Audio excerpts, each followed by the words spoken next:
अजी ए जी अजी कॉलोन गेटवा जी अजी कॉलोन जी इतना देर लगो है। ए जी अजी सुनिए ना, देखिए ना कोई गेटवा पीट रहा है।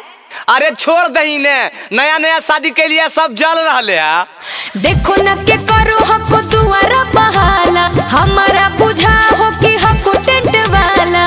ए जी देखिए अजी हम नहीं है। देखो न के करो हको दुआरा बहाला, हमारा बुझा हो कि हको टेंट वाला।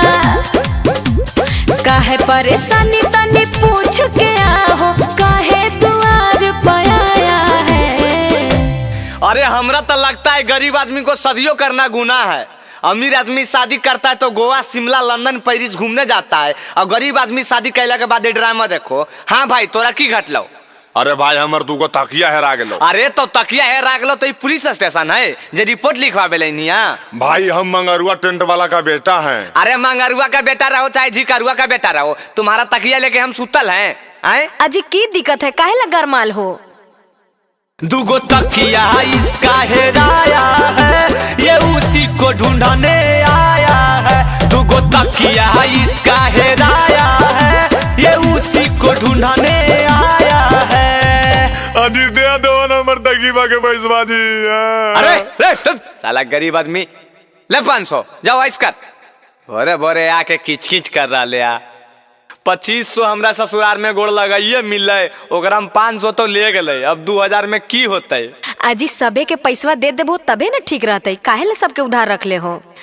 जे हाँ कै सबके कर दे हो फिनिश जी, एको पैसा के करो न करो सैया मिस जी। अजी दे दीजिए सबका। अरे शादी करके दादा हम तो फंस गए हैं, ओने मिला है दहेज एने धस गए हैं। पीटो हके ताला लगो है डीजे वाला, काहे अके पागल आया है। अरे एने कने महेंद्र तोरा की घटलो?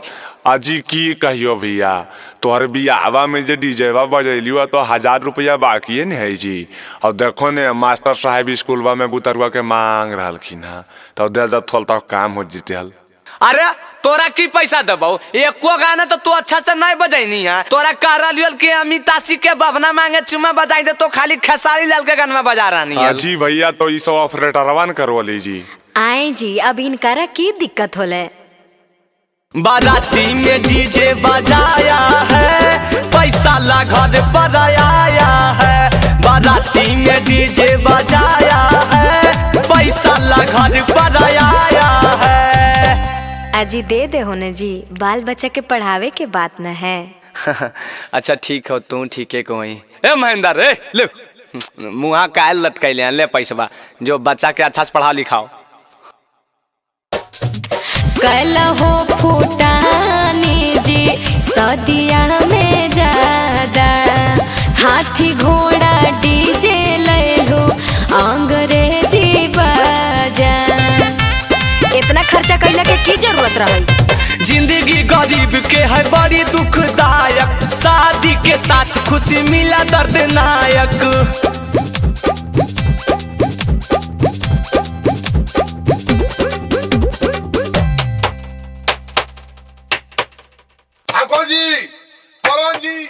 अगर हलवाइया आओ तो लाम लठिया कने एकरा तो मारबाई लठिया से। बहन जब पुड़िया संजिया बना के रख दल, कोई हमार गाँव वाला नहीं खेल के। सब्जी एकर खट्टे हले, रतवा कदुआ के बनावे तो प्याज के बना दल के। निकाल ला तो लठिया लाओ। हर जो बाले चा भाग ले एकदम भाग जो जैसे, तो कितना पैसा हमार नुकसान करने जे हम ही जानो ये। अजी अजी माफ करता, हमें की करियो, सब हमार मिस्त्री तो गांजा पी के टाइट हले। आज तक कहियो शिकायत करे के मौका दिलियो हल? नहीं दे दिलियो हल तो बोला मार ला तू 4 लाठी। अजी अजी छोड़ दो जी, अजी की करबो, गलती आदमी से न होबो है। अच्छा ठीक है, तोरो कुछ बाकी है को? तोरा की घटलो? अजी 1500 रुपया रहिए न गेले हाल, दादा थोलता जरी घरे में जरूरत है। अजी 1000 रुपया हमरा यहाँ को, अगर उतना में काम चलतो तो बताबो। अजी हम 500 दे दे ही, काहे ला इनकर बाकी रखबो? अब सबके क्लियर होइए गेले त काहे ला इनकर बाकी रखबो? इनकरो क्लियर कर देहु। अच्छा ठीक हो लाहिन। शादी करके जब से आए हैं, एको पैसा ना बचाए हैं, घूमने फिर भी हम जाएंगे। पैसा उठाएंगे।